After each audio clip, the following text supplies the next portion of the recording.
السميع العلي العظيم من الشيطان اللعين الرجيم بسم الله الرحمن الرحيم الحمد لله الذي هدانا لهذا وما كنا لنهتدي لولا أن هدانا الله لقد جاءت رسل ربنا بالحق الصلاة والسلام على صاحب الدين والإسلام والحل والحرام والركن والمقام والصلاة والصيام والسجود والقيام والشريعة والأحكام والحجة والبرهان والمحبة والعرفان والحق والبيان والكتاب والقرآن سيدنا ونبينا وشفيعنا ومولانا ومولى الثقلين جد الحسن والحسين أبي القاسم محمد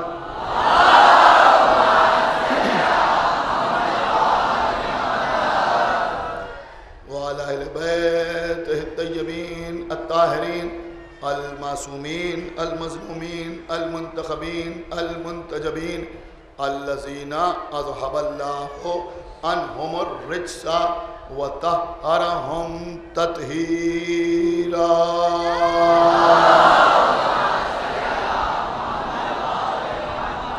ولعنة الله على أعدائهم وقتلتهم وغاصبي حقوقهم ومنكري فضائلهم ومصائبهم أجمعين من الآن إلى يوم الدين اللهم عذبهم عذابا يستغيث منه أهل النار آمين رب العالمين أما بعد فقد قال الله سبحانه تبارك وتعالى في كتابه المجيد وفرقانه الحميد وقوله الحق بسم الله الرحمن الرحيم إنا آتيناك الكوثر فصل لربك وانحر إنا شانئك هو الأبتر صلوات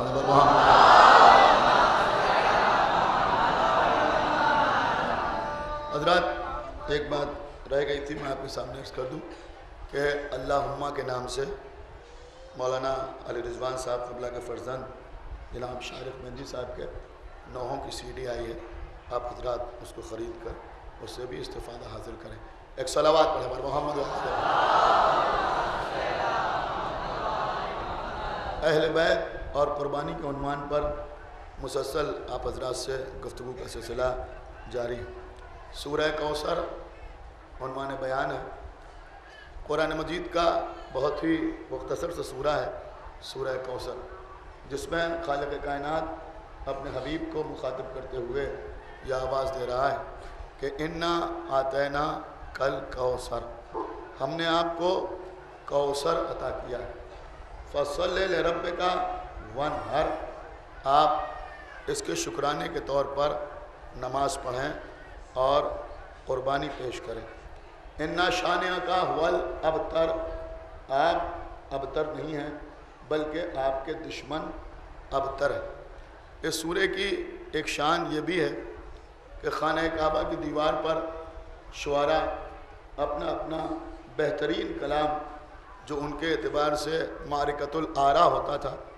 نصب کر دیتے تھے لوگ جمع ہوتے تھے اور جب شعراء یہ دیکھتے تھے کہ کسی کا کلام ان کے کلام سے بہتر ہے تو اپنے ہاتھوں سے اپنا کلام اتار لیتے تھے یہ سلسلہ ہمیشہ جاری و ساری رہتا تھا جب پیغمبر اسلام پر سورہ کوثر نازل ہوا تو اللہ نے پیغمبر کو حکم دیا کہ آپ سورہ کوثر کو ایک کاغذ پر تحریر کر کے خانہ کعبہ کی دیوار پر آویزاں کر دیں عزیزوں پیغمبر نے اپنے ہاتھوں سے سورہ کوثر کو لکھا اور خانہ کعبہ کی دیوار پر آویزاں کیا دیکھیں ایک بات کا جواب تو مل گیا کہ مورخین کہہ رہے ہیں کہ پیغمبر نے خود لکھا اور خانہ کعبہ کی دیوار پر آویزاں کیا اب اگر رسول لکھنا پڑھنا ہی نہیں جانتے تھے ایک صلوات پڑھیں پر محمد وآل لکھا ہے ایک صلوات اور پڑھیں پر محمد وآل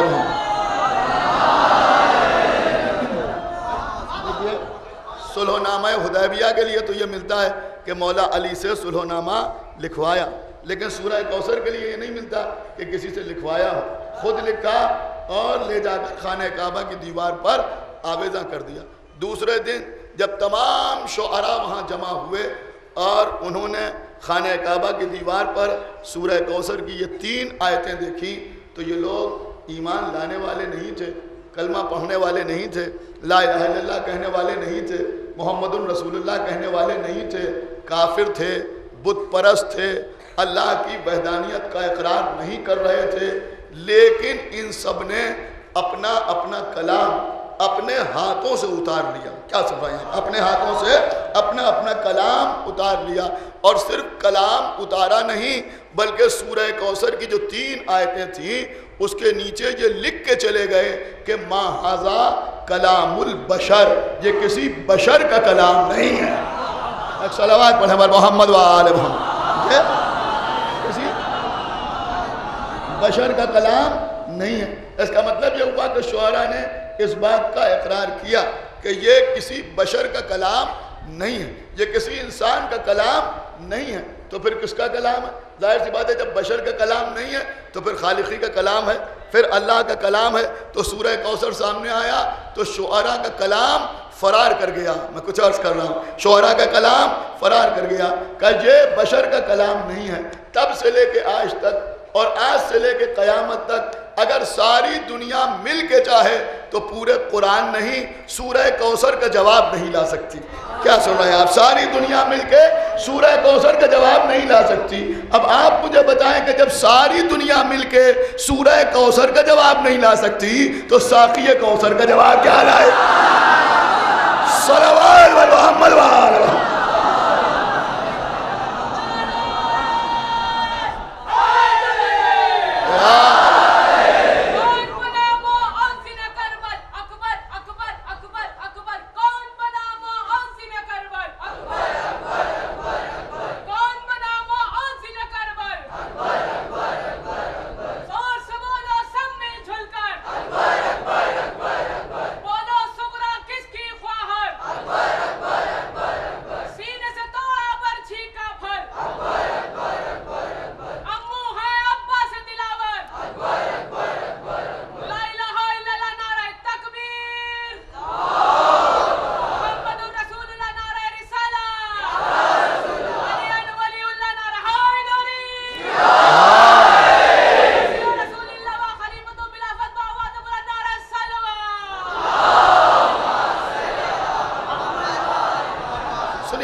آج وقت کم ہے، مجھے پڑھ لینے دیئے، پوری توجہ آپ حضرات کی چاہتا ہوں۔ تو رسول اللہ نے سورہ کوثر خانہ کعبہ کی دیوار پہ آویزاں کیا تو شعراء اپنا اپنا کلام اتار کے لے گئے۔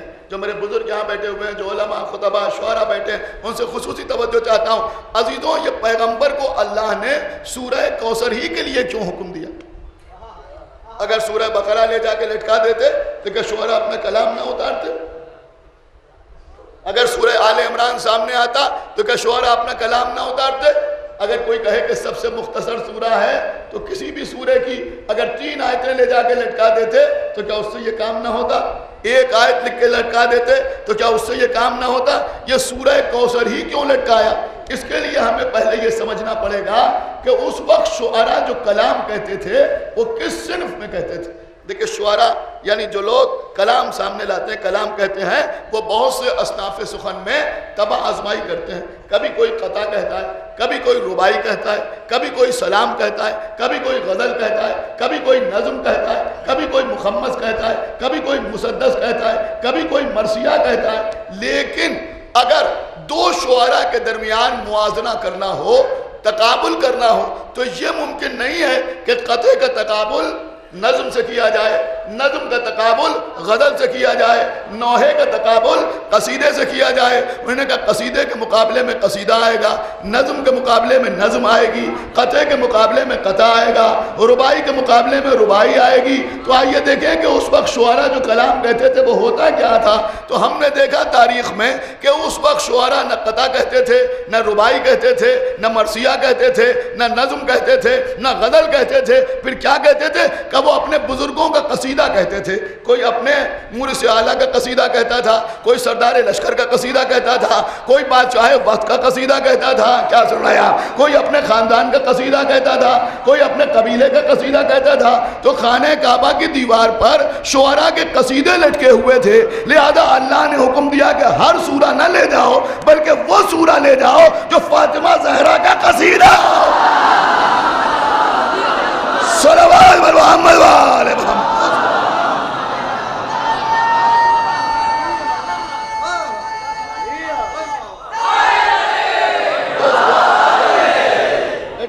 کون سا سورہ لے جا کے لٹکا دو؟ کہ وہ سورہ لے جا کے لٹکا جو بی بی فاطمہ زہرا کا قصیدہ ہو. دیکھیں عزیزو, بہت سمجھدار مجمع میرے سامنے بیٹھا ہوا ہے. آپ نہ سمجھیں گے تو کون سمجھے گا کہ بھئی سورہ کوثر مکمل قصیدہ ہے یا نہیں, مکمل قصیدہ ہے یا نہیں. سبجیکٹ کے اعتبار سے, موضوع کے اعتبار سے, مواد کے اعتبار سے ایک قصیدے میں 3 ہی چیزیں ہوتی ہیں. کیا سن رہے ہیں؟ یا تو مدح ہوتی ہے, یا پیغام ہوتا ہے, اور یا دشمن کی قضا ہوتی ہے. یا میں جملے بدل کے آپ کے سامنے عرض کروں کہ یا تو تولا ہوتا ہے. توجہ فرمائیے, تو قصیدے میں کیا ہوتا ہے کہ یا تولا ہوتا ہے, یا تبلیغ ہوتی ہے, یا تبرہ ہوتا ہے. ذرا سورہ کوثر کو غور سے پڑھیے, تینوں چیزیں ہیں یا نہیں ہیں؟ انا آتینا کل کوثر, یہ ہے تولا. فصلی لربک وانحر, آپ نماز پڑھیں اور قربانی پیش کریں, یہ ہے تبلیغ. انا شانئک هو الابتر, یہ ہے صلوات محمد وآل محمد. چھوٹے سے سورہ ایک چھوٹے سے سورے میں اللہ نے سب کچھ جمع کر دیا.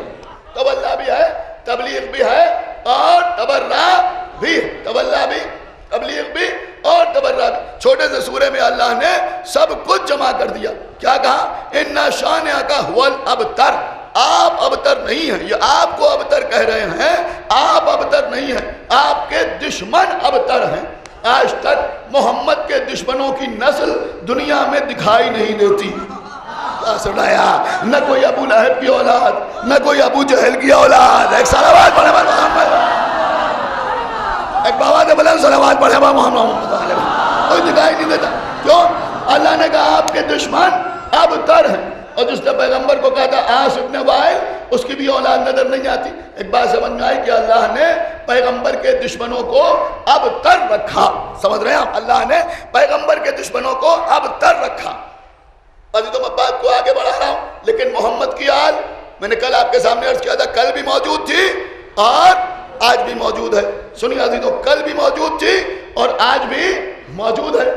عزیزوں, ایک کتاب ہے جس کا نام ہے خلافت الہیہ. خلافت الہیہ. علامہ سبطین سرسوی صاحب قبلہ آج سے 100 سال پہلے انہوں نے یہ کتاب لکھی تھی جس کا نام ہے خلافت الہیہ. اسی سے میں آپ کے سامنے عرض کر رہا ہوں, انشاءاللہ آپ اس کو محسوس کریں گے. میں موضوع سے الگ نہیں ہوں کہ پیغمبر کے دنیا سے گزر جانے کے بعد اصحاب پیغمبر ایک جگہ پر جمع تھے, اور حسن اتفاق یہ تھا کہ مولا علی بھی تشریف فرما تھا. ایک یہودی آیا, اور یہ بھی سمجھ لیجیے عزیزوں کہ یہودیوں کو بغیر علی کے شکست نہیں ہوتی.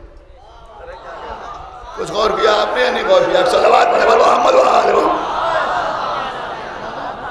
اور آج بھی دنیا گواہ ہے کہ بغیر علی ولی اللہ کا کلمہ پڑھنے والے اسرائیل کا کچھ بگاڑ نہیں پا رہے ہیں.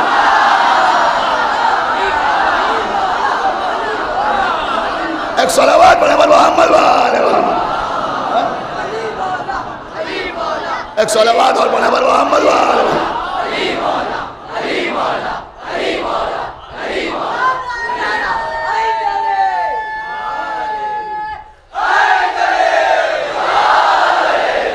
میں نے غلط تو نہیں عرض کیا؟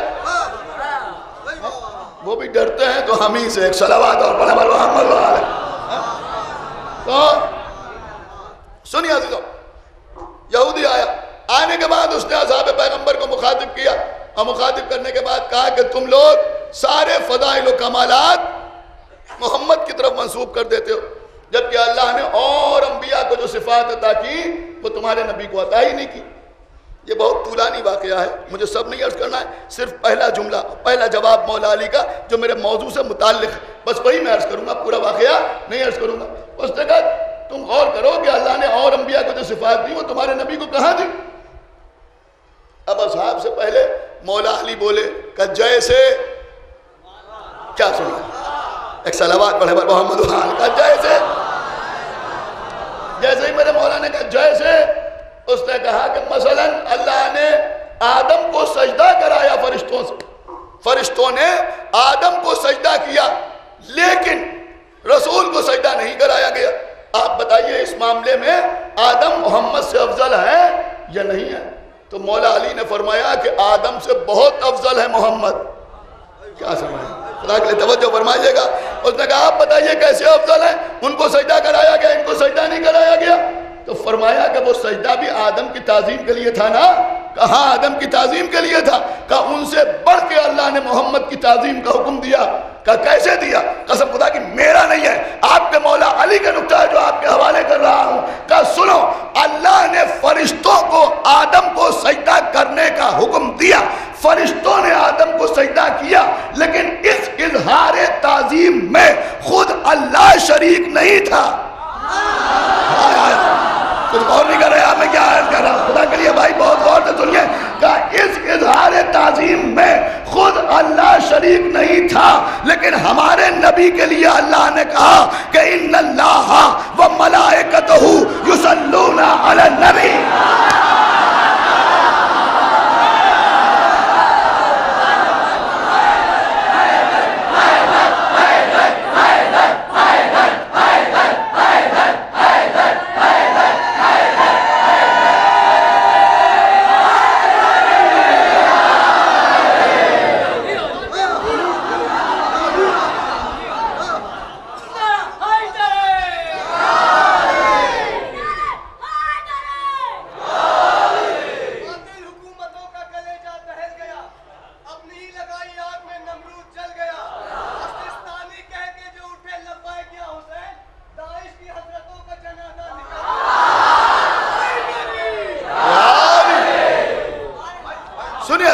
تو میرے مولا نے فرمایا کہ اللہ کا ان اللہ و ملائکتہ یصلون علی النبی یا ایھا الذین آمنوا صلوا علیہ وسلموا تسلیما۔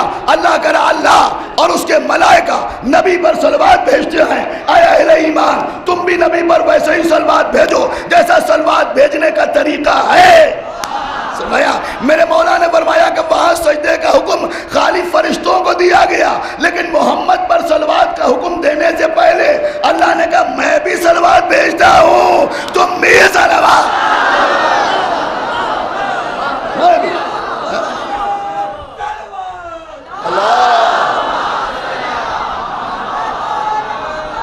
دیکھیے عزیزوں، صلوات کی اہمیت کو سمجھیے، صلوات کی اہمیت کو سمجھیے۔ صلوات دعاؤں کی قبولیت کی گارنٹی کا نام ہے۔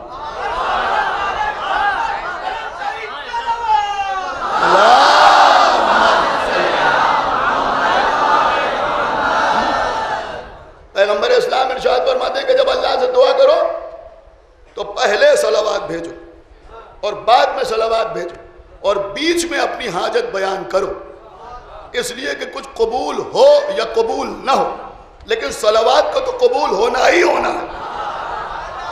یہاں پہ نہیں سمجھ رہا بھائی، خدا کے لیے سمجھیے تو میں عرض کر رہا ہوں بھائی۔ مثلاً میں آپ کے سامنے عرض کروں، خدا بند عالم صحت کاملہ عطا فرمائے، کسی کے لیے ہم نے دعا کی کہ پروردگار اس کو صحت عطا کرے، لیکن اللہ کی مشیت میں اس کی موت لکھی ہوئی ہے، تو ضروری نہیں ہے کہ ہماری دعا قبول ہو جائے۔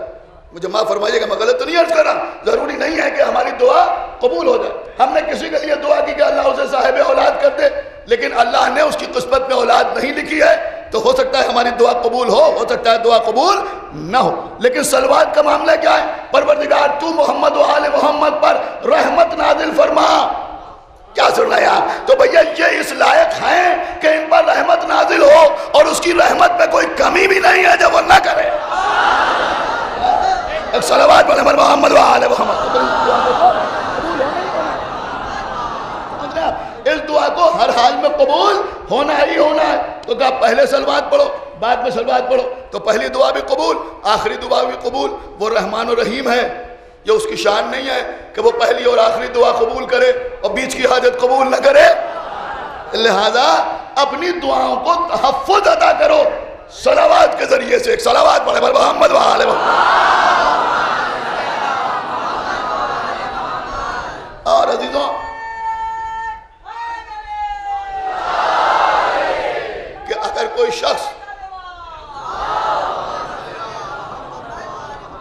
شخص اپنی حاجتیں بیان کرنے کے بجائے، یہ بھی معصوم سے روایت ہے، صرف صلوات پڑھتا رہے. کیا سن رہے ہیں آپ؟ یعنی دعا میں اپنی کوئی حاجت نہ بیان کرے. غور کر رہے ہیں آپ؟ اللہ تو دلوں کے جاننے والا ہے نا. اپنی کوئی حاجت نہ بیان کرے، صرف صلوات پڑھتا رہے تو اللہ اس کی ہر حاجت کو پورا کرتا ہے. ایک صلوات پڑھے بر محمد و آل محمد. لیکن اب صلوات پڑھی جائے تو کیسے پڑھی جائے؟ کتاب کا نام صواعق محرقہ، لکھنے والے ابن حجر مکی. انہوں نے اپنی صواعق محرقہ میں تحریر کیا کہ ایک شخص رسول کے پاس آیا اور آنے کے بعد کہا، اے اللہ کے رسول، ہم آپ پر صلوات کیسے بھیجیں؟ تو نبی نے فرمایا کہ مجھ پر اب تر صلوات نہ بھیجو. دیکھیے عزیزوں، میں موضوع سے الگ بالکل نہیں. اِنَّا شَانِئَکَ هُوَ الْأَبْتَرُ، مجھ پر اب تر صلوات نہ بھیجو. اس کا مفہوم بیان کیا گیا کہ ناقص صلوات نہ بھیجو. سمجھ رہے ہیں آپ؟ ادھوری صلوات نہ بھیجو. کہ اللہ کے رسول، یہ ابتر صلوات کیا ہے اور مکمل صلوات کیا ہے؟ کہ ابتر وہ صلوات ہے جو میرے نام پر رک جائے. کیا سن رہے ہیں آپ؟ جو میرے نام پر رک جائے. اور مکمل صلوات وہ ہے جس پہ میرے بعد میری آل کا تذکرہ ہو. اب سمجھ میں آیا کہ اگر محمد کے نام پر رک جائے تو صلوات ناقص ہے، آل کا ذکر ہو تو کامل ہے. اگر محمد رسول اللہ پر رک جائے تو کلمہ ناقص ہے، علی ولی اللہ تک جائے. صلوات پڑھے محمد والے.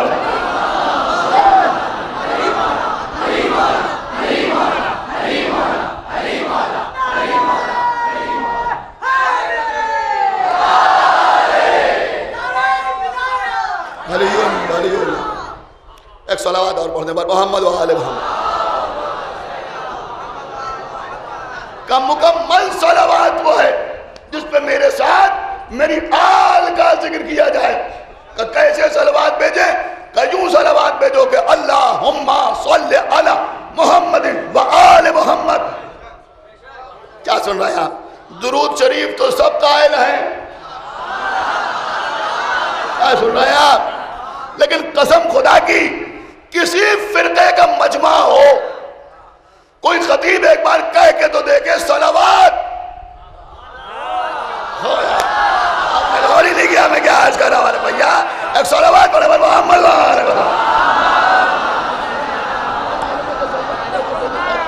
ہم جانتے ہیں کہ صلوات کیسے بھیجی جاتی ہوگا. اللہم صلی علی محمد و آل محمد. لوگوں نے کہا وہ علی آل محمد. امام نے فرمایا یہ علا بھی نہ کہو. سمجھ رہے ہیں آپ یا نہیں سمجھ رہے ہیں؟ علا بھی نہ کہو.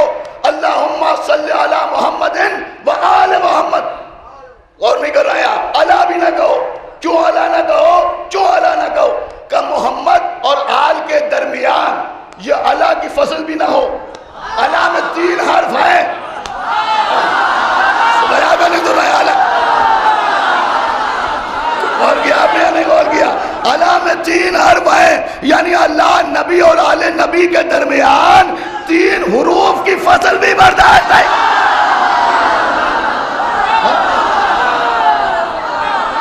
صلوات اور پڑھے محمد والے.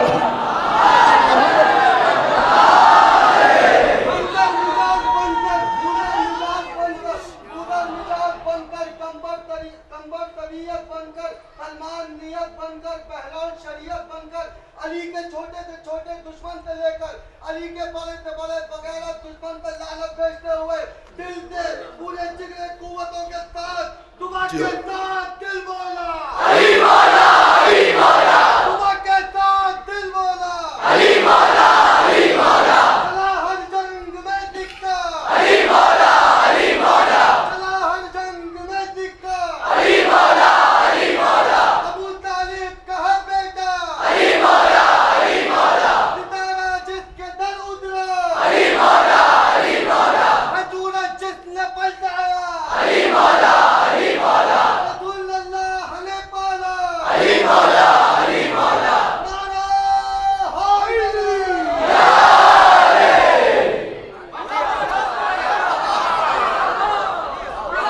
بس قبلہ نماز کرتی ہے، علی کی مدحت نماز کرتی ہے، اور علی کا بغض رکھ کے جو پڑھتا ہو نماز، اس کی شکل پہ لعنت نماز کرتی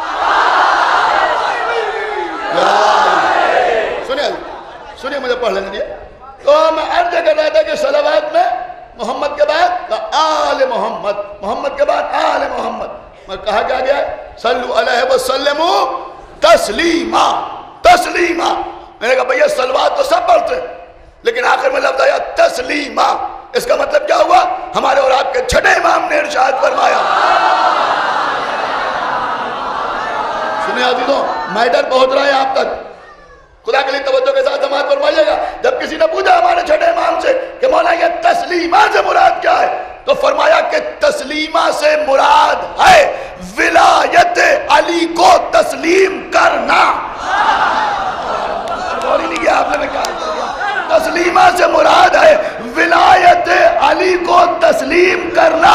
اس کا مطلب یہ ہوا کہ صلوات سے بھی سب کو فائدہ نہیں ہوتا، فائدہ اسی کو ہوتا ہے جو علی ولی اللہ کا۔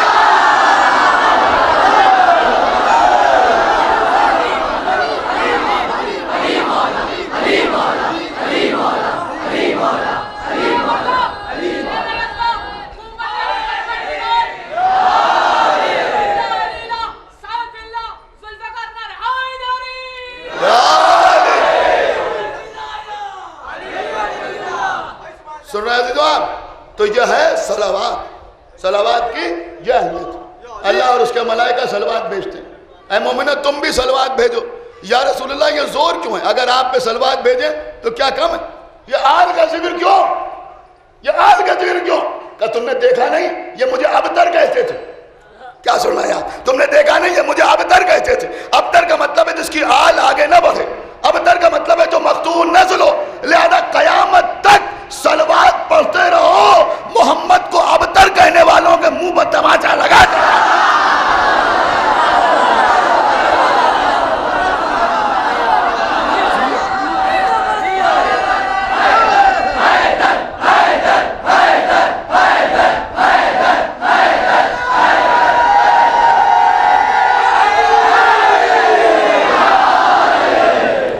اور شاید اسی لیے صلوات کے بغیر نماز بھی قبول نہیں ہوتی۔ کیا سن رہے ہیں آپ؟ صلوات کے بغیر نماز بھی قبول نہیں ہوتی۔ سب مانتے ہیں کہ جب تک محمد و آل محمد پر صلوات نہ پڑھی جائے اس وقت تک نماز قبول نہیں ہوتی۔ کیوں قبول نہیں ہوتی؟ اس لیے کہ آل کی وجہ سے ہی نماز واجب ہوئی ہے۔ اِنَّا آتَيْنَاكَ الْكَوْثَرَ، ہم نے آپ کو کوثر عطا کیا ہے۔ فَصَلِّ لِرَبِّكَ وَانْحَرْ، لہذا آپ نماز پڑھیں۔ کیا سن رہے ہیں آپ؟ ایک صلوات پڑھیں پر محمد وآلہ محمد، لہذا آپ نماز پڑھیں اور قربانی پیش کریں۔ وانحر، اور قربانی پیش کریں۔ بس حدیث باب فضائل میں آج کی آخری بات، لفظ آیا وانحر۔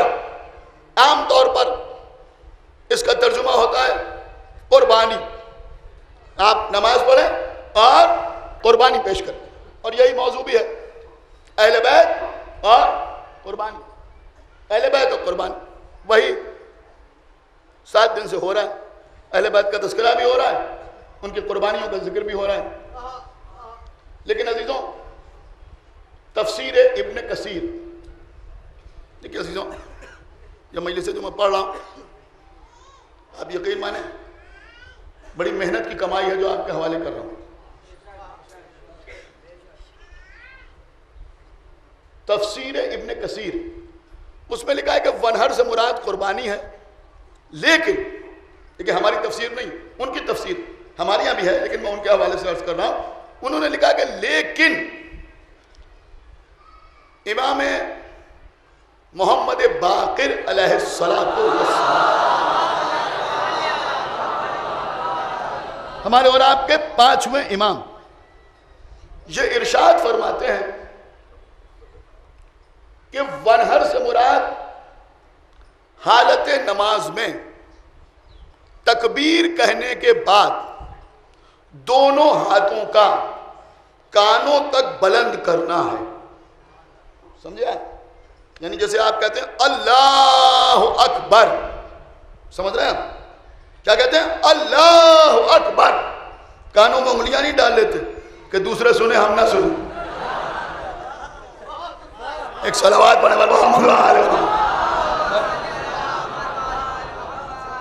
سمجھ رہے ہیں آپ؟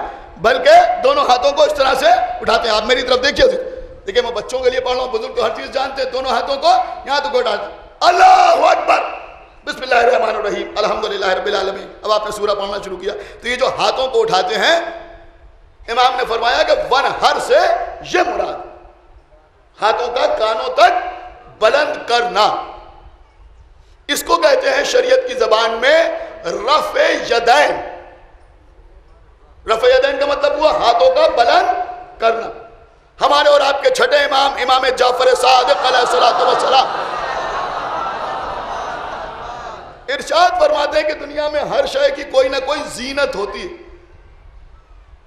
ہر شے کی کوئی نہ کوئی زینت ہوتی.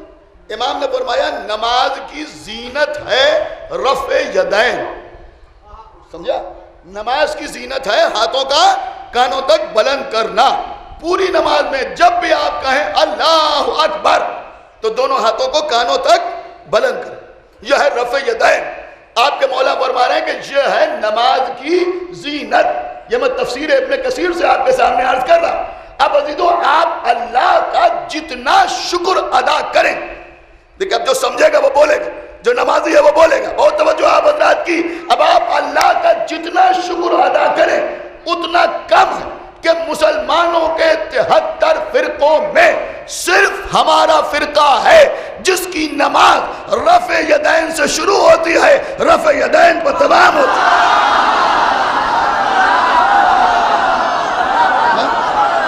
ایک صلوات پڑھے محمد وآل محمد.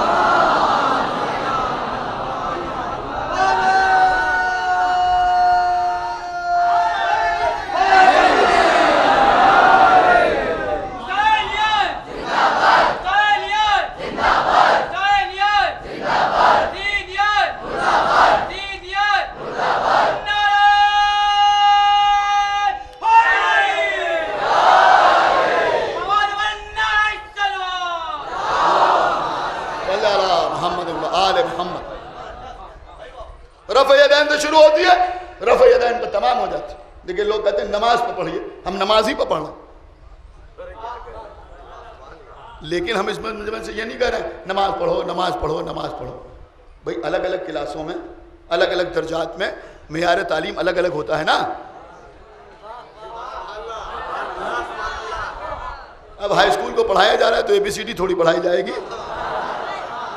کچھ غور کر رہے ہیں آپ؟ تو جہاں بے نمازیوں کا مجمع ہوگا وہاں یہی کہا جائے گا نماز پڑھو, ایک صلوات پڑھے محمد وآل محمد. لیکن جہاں ماشاءاللہ سب نمازی بیٹھے ہوئے ہیں وہاں یہی بتایا جائے گا کہ نماز کی اہمیت کیا ہے. سمجھ رہے ہیں؟ وہاں بتایا جائے گا کہ بھائی نماز کی شان کیا ہے. تو ہماری نماز رفع یدین سے شروع ہوتی ہے, رفع یدین پر تمام ہو جاتی ہے. اب جب بھی یہ بچے نماز پڑھیں گے تو جلدی میں نہیں, سمجھ رہے ہیں؟ یہ خالی یہ نہیں اللہ اکبر یہ نہیں, سمجھنا, زانو پیٹنے کا حکم نہیں دیا گیا ہے, رفع یدین کا حکم دیا گیا. اللہ اکبر اللہ اکبر اللہ اکبر. سمجھنا, ایک صلوات پڑھے محمد وآل محمد. دیکھیں میں نے پریکٹیکلی بھی سمجھانے کی کوشش کی ان بچوں کو. ایک صلوات اور پڑھے محمد وآل محمد. یہ رفع یدین, رفع یدین. تو ہم رفع یدین کرتے ہیں, اور چونکہ ہم نماز میں توجہ پیدا کرنا چاہتے ہیں. اب توجہ کسے کہتے ہیں؟ ذاکرین مجلس میں کہتے ہیں کہ توجہ چاہتا ہوں, توجہ چاہتا ہوں. ہمارے جیسوں کی عادت ہو جاتی ہے, ایسے بیدار مجمع میں بھی کہہ رہے ہیں توجہ چاہتا ہوں. عادتاً کہہ رہے ہیں, ضرورتاً نہیں کہہ رہے. سمجھ رہے ہیں؟ جیسے تکیہ کلام ہو جاتا ہے لوگ, ورنہ حقیقت میں کہنا کب چاہیے کہ ایسی جگہ مجلس پڑھنا ہے جہاں لوگ متوجہ نہیں. ہم مجلس پڑھ رہے ہیں, کوئی ادھر دیکھ رہا ہے کوئی ادھر دیکھ رہا ہے, ہم نے کہا توجہ چاہتا ہوں. یہ توجہ قاعدے بنا ہے, وجہ سے بنا ہے. وجہ کے معنی چہرہ, توجہ کا مطلب فیس ٹو فیس ہونا. نہیں غور کیا آپ نے, میں کیا عرض کر رہا ہوں؟ فیس ٹو فیس ہونا مطلب یہ ہوتا ہے کہ ادھر دیکھو ادھر ادھر نہ دیکھو, میری طرف دیکھو ادھر ادھر نہ دیکھو.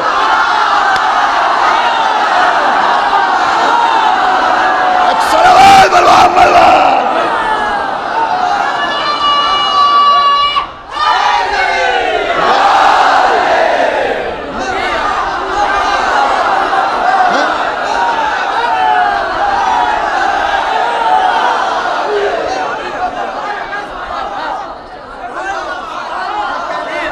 سنایا وانہر اِنَّا أَعْطَيْنَاكَ الْكَوْثَرَ فَصَلِّ لِرَبِّكَ وَانْحَرْ. یہ بزرگ مجھے بتائیں میں موضوع پر پڑھ رہا ہوں یا نہیں پڑھ رہا ہوں؟ اِنَّا أَعْطَيْنَاكَ الْكَوْثَرَ، ہم نے آپ کو کوثر عطا کیا ہے. فَصَلِّ لِرَبِّكَ وَانْحَرْ، آپ نماز پڑھیں اور ہاتھوں کو کانوں تک بلند کریں، ہاتھوں کو کانوں تک بلند کریں. وانحر، کیوں؟ ہم نے آپ کو کوثر عطا کیا ہے. کوثر سے مراد کون؟ کہ کوثر سے مراد بی بی فاطمہ زہرا. کیا سن رہا ہے؟ دیکھیں سنیا دی دو، کلیجہ نکال کے آپ کے سامنے رکھ رہا ہوں کہ کوثر سے مراد کون؟ کہ کوثر سے مراد بی بی فاطمہ زہرا. یعنی اللہ چاہتا ہے کہ جب اللہ کا نبی نماز پڑھے تو رفع یدین کرے، یعنی آغاز نماز میں بھی فاطمہ ذہن میں رہے، اختتام نماز میں بھی فاطمہ ذہن میں.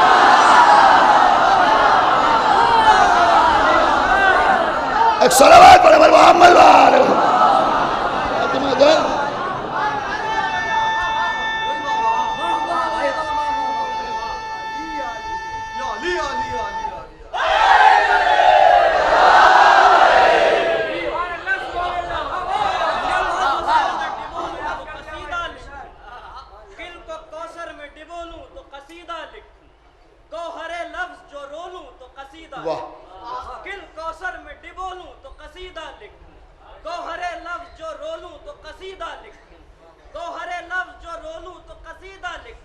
شہد الفاظ میں گھولوں تو قصیدہ لکھوں، شہد الفاظ میں گھولوں تو قصیدہ لکھوں. میں بھی قرآن سے بولوں تو قصیدہ لکھوں، میں بھی قرآن سے بولوں تو قصیدہ لکھوں. جب یہ ممکن ہی نہیں ہے تو بھلا کیا لکھوں؟ سوچتا ہوں کہ فقط فاطمہ زہرا.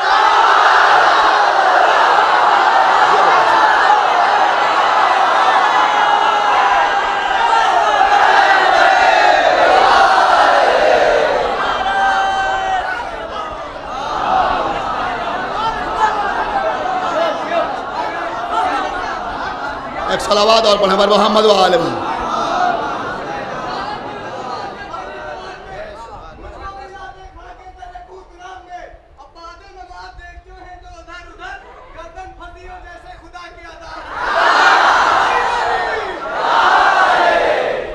تو ہم نے آپ کو فاطمہ زہرا جیسی بیٹی دی ہے، لہذا آپ نماز پڑھیں اور نماز میں مصلی پہ آگے دونوں ہاتھوں کا کانوں تک بلند کریں.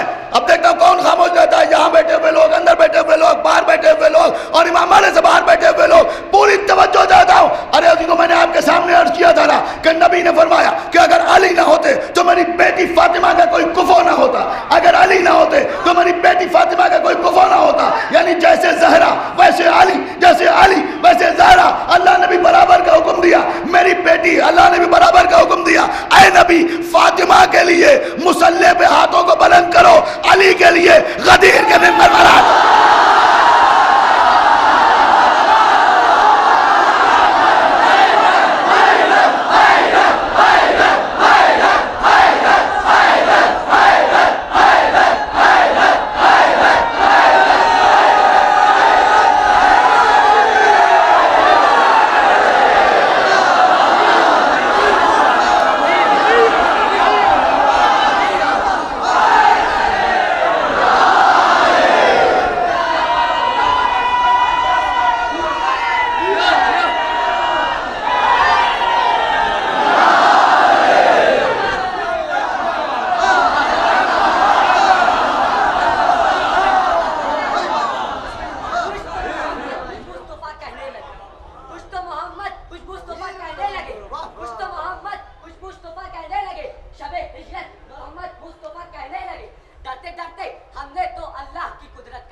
ماشاءاللہ، مولا آپ کو سلامت رکھے.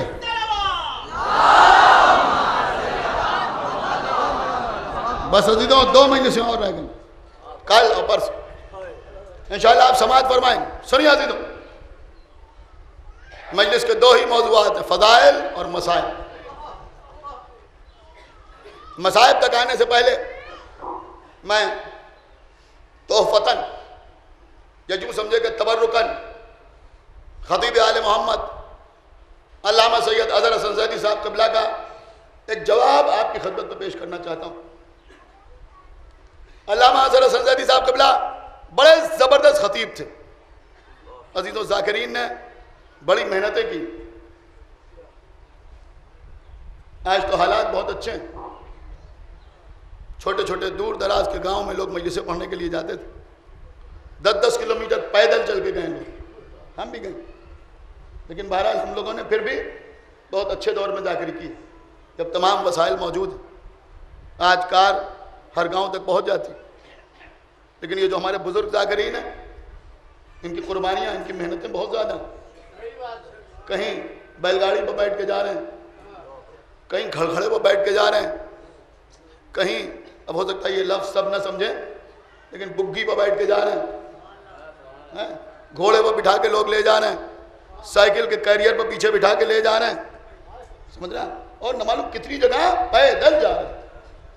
نہ وہاں لائٹ کا انتظام ہے، نہ پنکھا ہے، نہ یہ ہے نہ وہ ہے، لیکن لوگ جا رہے ہیں کاہے کے لیے؟ مجلس پڑھنے کے لیے، مجلس امام حسین کے لیے۔ اس طرح سے عزیزوں عزاداری، بلانے والے بلا رہے ہیں، سمجھ رہے ہیں آپ؟ 100-150 کلومیٹر دور لوگ جاتے تھے تو 2 دن لگ جاتے تھے، 3 دن، سمجھ رہے ہیں آپ؟ جانا اور پھر آنا بڑا طویل سفر ہوتا تھا۔ خطیب آل محمد علامہ اظہر حسن زیدی صاحب قبلہ کہیں مجلس پڑھنے کے لیے گئے، جہاں تک شہر تھا وہاں تک بس پہنچی، بس سے اترے، اب گاؤں جانا تھا تقریباً 10-15 کلومیٹر دور۔ اب وہاں کوئی اور چیز مہیا نہیں تھی، اونٹ پر بٹھایا گیا انہیں، اونٹ پر۔ اب اونٹ پر بیٹھ کے علامہ اظہر حسن زیدی صاحب وہاں مجلس پڑھنے کے لیے گئے۔ اب آپ سمجھ سکتے ہیں اس وقت جو لوگ اونٹ پر بیٹھنے کے عادی تھے ان کی بات الگ تھی، ابھی تم کو بٹھا دیا جائے، ان کو بٹھا دیا جائے، کسی کو بٹھا دیا جائے تو کیا عالم ہوگا؟ اونٹ پر بیٹھ کے اظہر حسن زیدی صاحب تقریباً 10-15 کلومیٹر دور چل کے گئے۔ اب ظاہر سی بات ہے کہ دبلے پتلے آدمی تھے، اونٹ پر بیٹھ کے پہنچے، حالت خراب ہو گئی، تھک گئے، پسینے پسینے ہو گئے۔ اب جب وہاں پہنچے، لیکن دیکھیے آپ کیا حاضر جوابی تھی قسم خدا کی، جب وہاں پہنچے تو لوگوں نے کہا حضور اونٹ پر بیٹھ کے کیسا لگ رہا ہے؟ علامہ اظہر حسن زیدی نے کہا نانی یاد آ گئی۔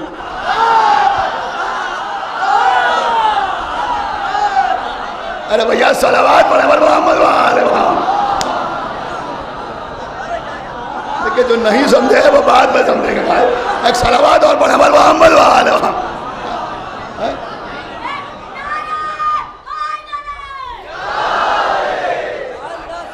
ایک صلوات اور پڑھیں محمد وآلہ محمد۔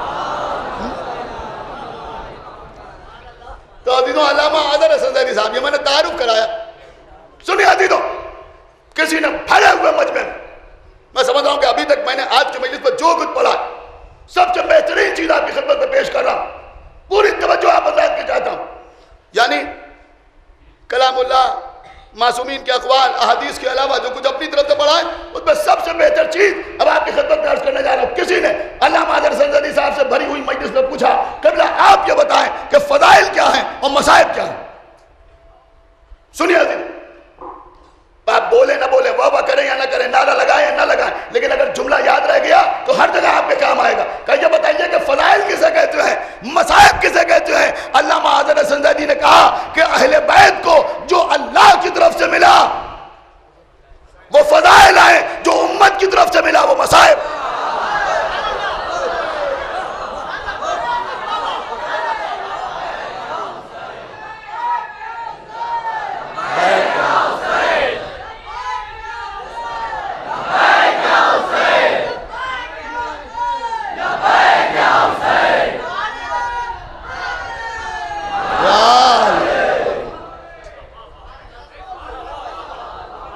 اہل بیت کو جو اللہ کی طرف سے ملا وہ فضائل، اور جو امت کی طرف سے ملا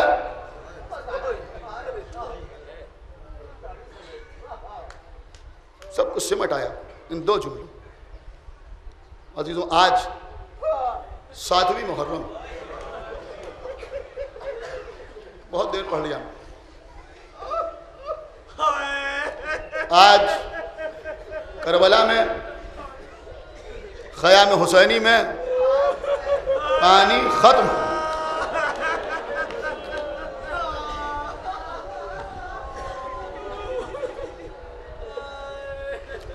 ہمارے شہر میں بے شمار سبیلیں لگی ہوئی، نوجوان چھوٹے چھوٹے بچے ہاتھوں میں پانی کے کوزے لے کر عزاداروں کے سامنے آ رہے ہیں، پانی پی لیجیے، شربت پی لیجیے، یہ تبرک، یہ نوش فرما لیجیے، یہ کھا لیجیے۔ عزیزوں، یہ پیاسوں کا تبرک ہے، احترام سے حاصل کیجیے، جتنا استعمال کر سکیے اتنا لیجیے، اس کا احترام ہم پر لازم و واجب۔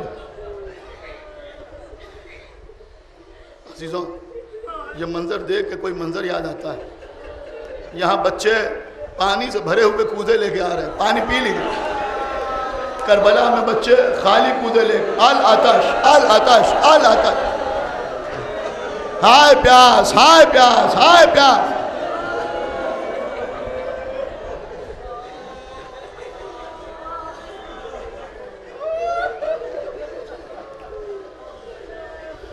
خیموں میں پانی آنا تو اسی دن بند ہو گیا تھا جب خیمے دریا کے کنارے سے ہٹا دیے گئے، لیکن جو تھوڑا بہت پانی تھا وہ استعمال ہو رہا تھا۔ لیکن عزیزوں، آج خیام حسینی میں پانی ختم ہو گیا۔ اب آپ مجھے بتائیں، جب سے پانی نہیں آ رہا تھا، پانی کی قلت ہو گئی تھی، تو اگر شہزادی زینب کے پاس پانی ہوگا تو خود پیتی ہوں گی یا انہیں محمد کو پلاتی ہوں گی؟ ام لیلہ کے پاس پانی ہوگا تو خود نوش فرماتی ہوں گی یا علی اکبر کو پلاتی ہوں گی؟ اگر ام رباب کے مشکیزے میں تھوڑا سا پانی ہوگا تو خود سیراب ہوتی ہوں گی یا بچے کو پلاتی ہوں گی؟ یعنی آج کی تاریخ وہ تاریخ ہے جس دن سے اون و محمد پیاسے، جس دن سے قاسم پیاسے، جس دن سے علی اکبر پیاسے، جس دن سے علی اصغر پیاسے، جس دن سے سکینہ پیاسی ہے، لیکن ام رباب نہ معلوم کب سے پیاسی، ام لیلہ نہ معلوم کب سے پیاسی، زینب نہ جانے کب سے پیاسی، ام فروہ نہ جانے کب سے پیاسی ہے۔ عزیزوں، آج 7ویں محرم،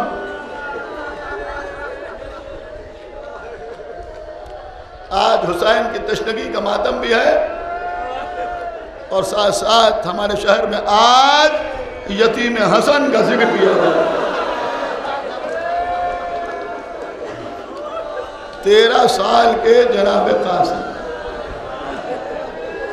عزیزوں، انشاءاللہ مصائب میں کوئی کمی نہیں، ہر سال مصائب پڑھتے ہوئے دعا کرتا ہوں، آپ بھی آمین کہیں گے۔ خداوند عالم ایسے ہی اہل بیت کے مصائب پڑھتے پڑھتے موت دے دے، زندگی کامیاب ہو جائے۔ عزیزوں، کسی ذاکر نے بڑا اچھا جملہ کہا تھا، کسی نے کہا یہ بتائیے کہ آپ کربلا والوں کو یاد کر کے روتے کیوں ہیں؟ اس نے کہا ہم سے یہ نہ پوچھو کہ ہم کربلا کے بعد روتے کیوں ہیں، ہم سے یہ پوچھو کہ ہم کربلا کے بعد زندہ کیوں ہیں۔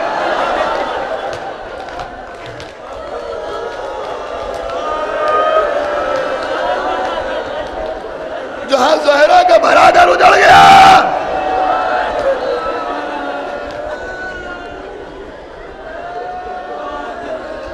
امام حسین شہداء کی فہرست سنا رہے ہیں۔ کل میرا اون مارا جائے گا، کل میرا محمد قتل ہو، کل میرا اکبر مارا جائے گا، میرے عباس کے بازو قلم ہو،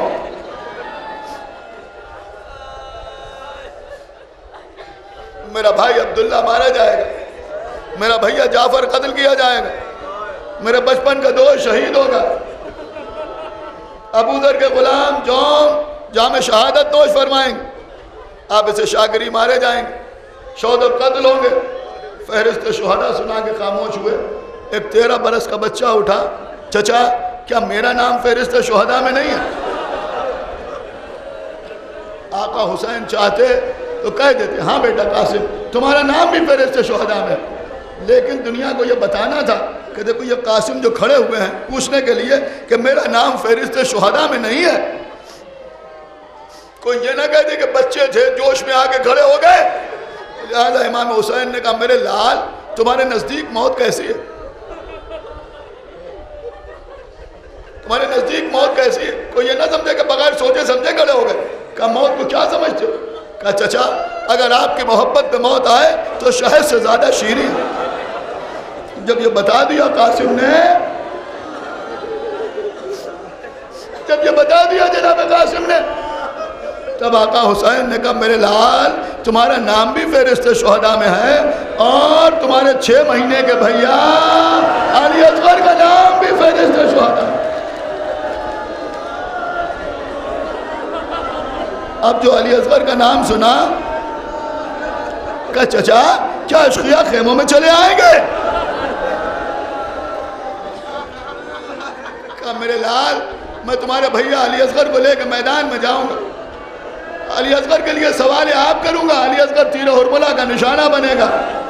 میں کہوں گا شہزادے آپ تصور کر کے برداشت نہ کر سکے کہ اشقیاء خیموں میں آ جائیں گے، ذرا سید سجاد کے دل کی خبر لیجئے، دیکھ رہے ہیں بیویوں کے سروں سے چادریں چھینی جا رہی ہیں، سکینہ کے تماچے لگائے جا رہے ہیں، خیموں میں آگ لگائی جا رہی ہے۔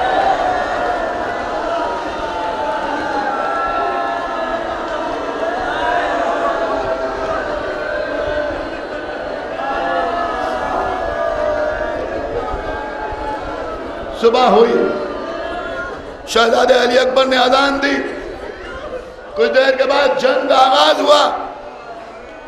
نماز ظہر کے لیے سعید و زہیر کو سامنے کھڑا کیا، حسین کی نماز تمام ہو گئی۔ صبح سے جب بھی کسی کا لاشا آتا تھا قاسم سامنے آتے تھے، چچا میدان میں جانے کی اجازت دے دو۔ نہیں بیٹا قاسم، نہیں بیٹا قاسم، نہیں بیٹا قاسم، یہاں تک کہ دوستوں کا خاتمہ ہو گیا۔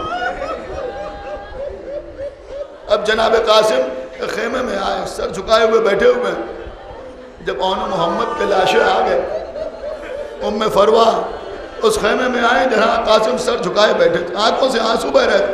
کہا میرے لال قاسم کیوں اس بیوہ ماں کو شرمندہ کرنا چاہتے ہو، میدان میں کیوں نہیں جاتے؟ کہا اماں کیا کریں، چچا سے اجازت ہی نہیں مانگ، ہم تو بار بار اجازت مانگ رہے ہیں۔ ماں کو کچھ یاد آیا، کہا بیٹا جب تمہارے بابا کو زہر دیا گیا تھا نا، آخری وقت تھا، تمہارے بابا نے تمہارے بازو پہ ایک تعویذ باندھا تھا اور یہ کہا تھا کہ جب کوئی سخت وقت آئے تو اس تعویذ کو کھول کے پڑھ لینا، اس پہ عمل کرنا۔ اے بیٹا اس سے زیادہ سخت وقت کیا ہوگا؟ تعویذ کو کھولا، اس میں لکھا تھا میرے لال قاسم کربلا کے میدان میں میں نہ ہوں گا، تم جا کے میرے بھیا حسین پر میری جانب سے اپنی جان قربان کر دینا۔ قاسم کے ہونٹوں پر تبسم آیا،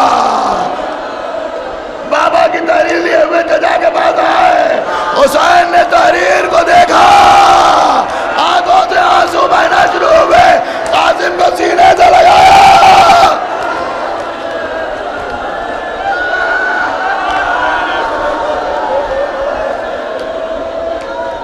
سنیے عزیزوں، آج مصائب میں انشاءاللہ کوئی کمی نہیں ہوگی۔ آؤ میرے لال میرے ساتھ آؤ۔ جناب قاسم کو لے کے شہزادی زینب کے خیمے میں پہنچے۔ صاحب مالی سبتائی نے لکھا ہے کہ جناب زینب کے خیمے میں پہنچے، کہا بہن زینب ذرا تبرکات کا صندوقچہ لیا۔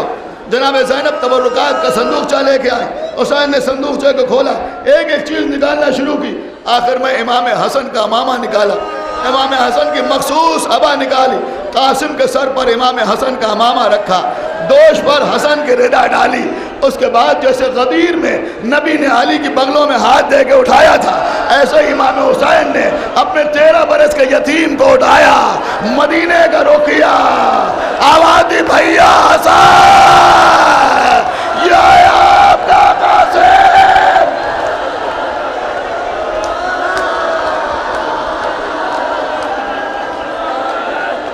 قاسم کے سر سے امام حسن کا امامہ اتارا، امامہ کو اتارا، اسی صندوقچے میں رکھا۔ جناب قاسم کے سن کے اعتبار سے کوئی زرہ بھی موجود نہ تھی، ایک باریک سا کرتا پہنے ہوئے قاسم گھوڑے پر سوار ہوئے، حضرت عباس سے بازو پکڑا، قاسم کا بازو پکڑ کے سوار کیا، زمین کی جانب دیکھ رہے ہیں، آنکھوں سے آنسو بہ رہے ہیں، آنسو رکابوں کو پلٹ دیا، اس لیے کہ بچہ اتنا چھوٹا تھا کہ پیر رکابوں تک نہیں پہنچ رہے تھے۔ قاسم میدان میں آئے اور رجس پڑھنا شروع کیا، ازرق شامی کو اور اس کے 7 بیٹوں کو قتل کیا، زبردست شجاعت کا مظاہرہ کیا۔ حسن کے یتیم نے کہتے جاتے تھے ارے تمہیں نے بلایا، تم ہی دغا کر رہے ہو، دیکھو میں حیدر کرار کا پوتا ہوں، میں علی کا پوتا ہوں، میں حسن کا بیٹا ہوں، میں حسین کا بھتیجا ہوں، مجھے میرے عمو عباس سے فن سپاہ کری شکایت۔ عزیزوں قاسم جنگ کر رہے تھے، لیکن جب خیمے سے رخصت ہوئے تھے تو پلٹ کے جناب قاسم نے امام حسین سے کہا تھا چچا، حضرت عباس سے کہا امو عباس ذرا ہماری جنگ دیکھتے جائیے گا۔ عزیزوں ادھر قاسم کی تلوار چل رہی ہے، ادھر حسین، حضرت عباس، شہزادے علی اکبر، سبحان اللہ، ماشاءاللہ، جزاک اللہ۔ عباس کہہ رہے کیا ہے کہنا میرے لال، کیا شمشیر تنی کر رہے ہو؟ حسین آواز دے رہا ہے سبحان اللہ میرے بیٹے، بھیا حسن کی تلوار یاد دلا دی، صفین کی لڑائی یاد آ گئی، جنگ جمل یاد آ گئی، قاسم کی تلوار چل رہی ہے۔ حضرت شامی اور اس کے ساتھ بیٹے تحقیق ہوئے، جناب قاسم جنگ کرتے ہوئے آگے بڑھ رہے ہیں۔ ایک مرتبہ ایک شخص پیچھے سے آیا، ایک بھاری گھوڑ، 13 برس کے یتیم قاسم پشت پوار کیا، پشت پوار کیا۔ قاسم دوڑا کے زمین پہ آئے، آواز دی چچا مدد کے لیے آئیے، بھیا عباس دوڑو، بیٹا علی اکبر آگے بڑھو۔ حسین بنی ہاشم کے جوان گھوڑا دوڑاتے ہوئے میدان میں آئے۔ عزیزو حسین چاہتے تھے کہ قاتل قاسم کو قتل کر دے، لشکر چاہتا تھا کہ قاتل قاسم کو بچا لیا جائے۔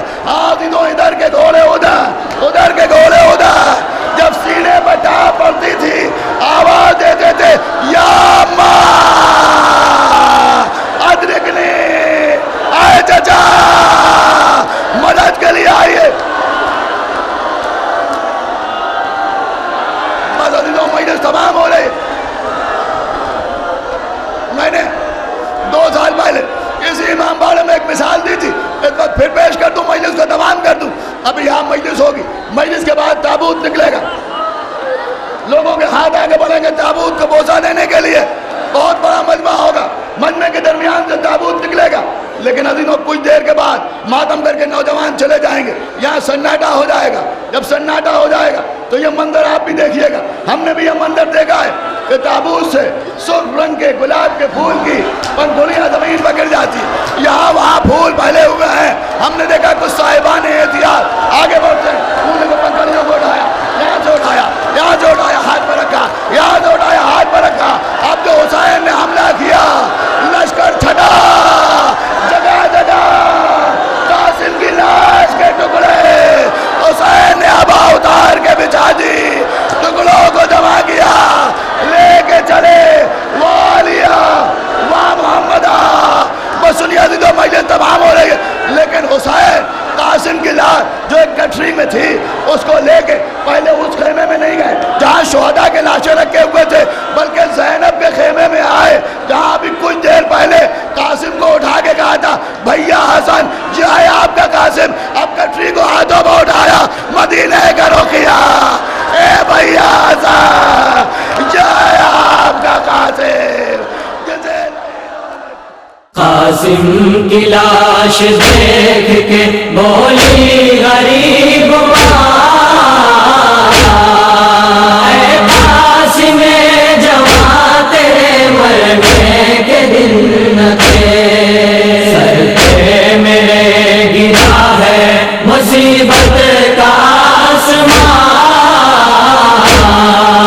اے قاسم جواں تیرے مرنے کے دن نہ تھے، اے قاسم جواں،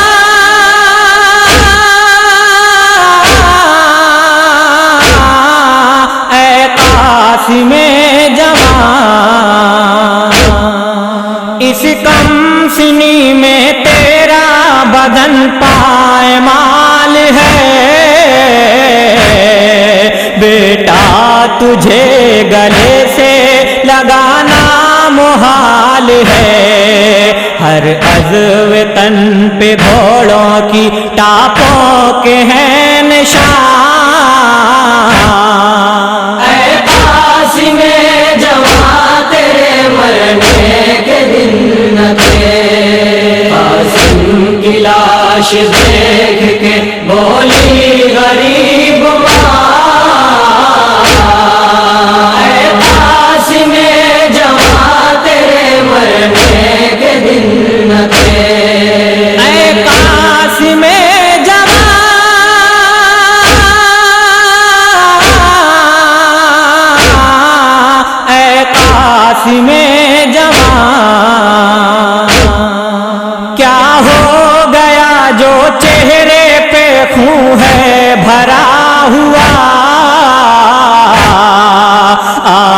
ہو رنگ سے سر پہ ہے صحرا بدھا ہوا، مہدی کہاں لہو میں ہے ڈوبی ہتھیلیاں،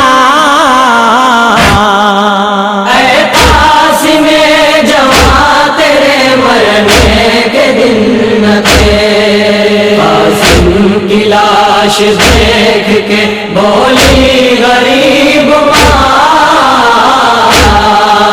اے قاسم جواں تیرے مرنے کے دن نہ تھے، اے قاسم جواں،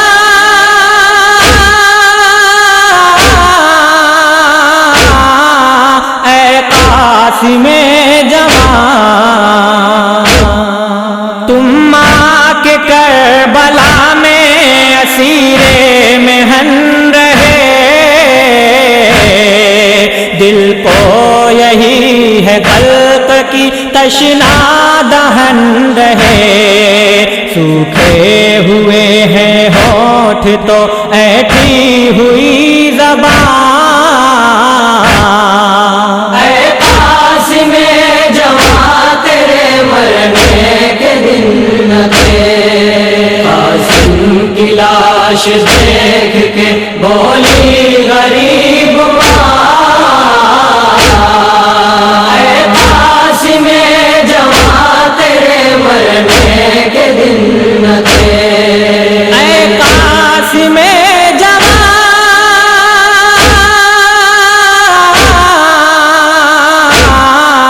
اے قاسم جواں، رونق تمہارے بعد اٹھی کائنات کی، رخصت ہوئی زمانے سے لذت حیات کی، اے لال تیرے بعد ہے دل کو سکون کہاں، اے قاسم جواں تیرے مرنے کے دن نہ تھے، قاسم کی لاش دیکھ کے بولی غریب ماں، اے قاسم جواں تیرے مرنے کے دن نہ تھے، اے قاسم جواں،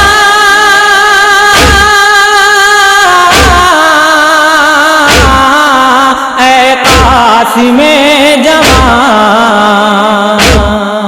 مایہ علم اٹھائے گی ہرگز خبر نہ تھی،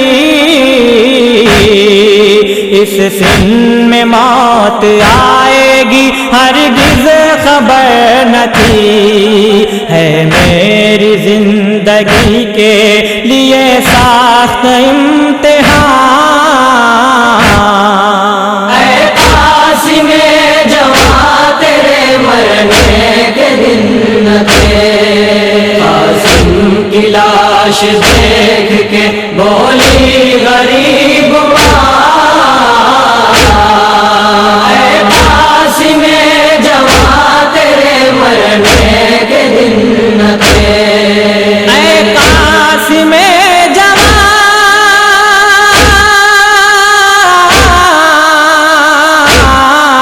اے قاسم جواں، اس صدمے فراق سے بے ہوش ہے دلہن، کچھ تو خیال چاہیے اے دل برے حسن، کبریٰ کے پاس بیٹھی ہیں نادار بیویاں،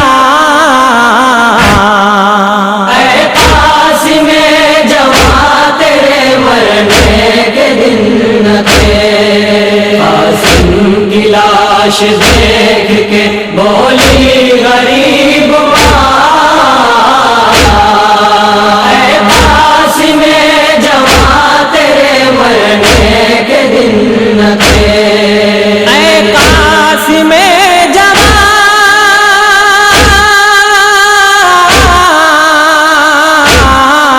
اے قاسم جواں،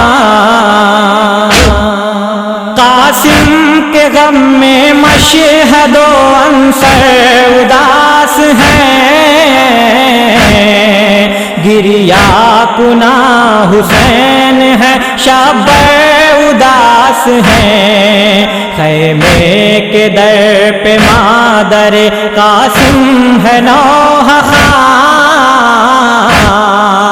اے قاسم جواں تیرے مرنے کے دن نہ تھے، قاسم کی لاش دیکھ کے بولی غریب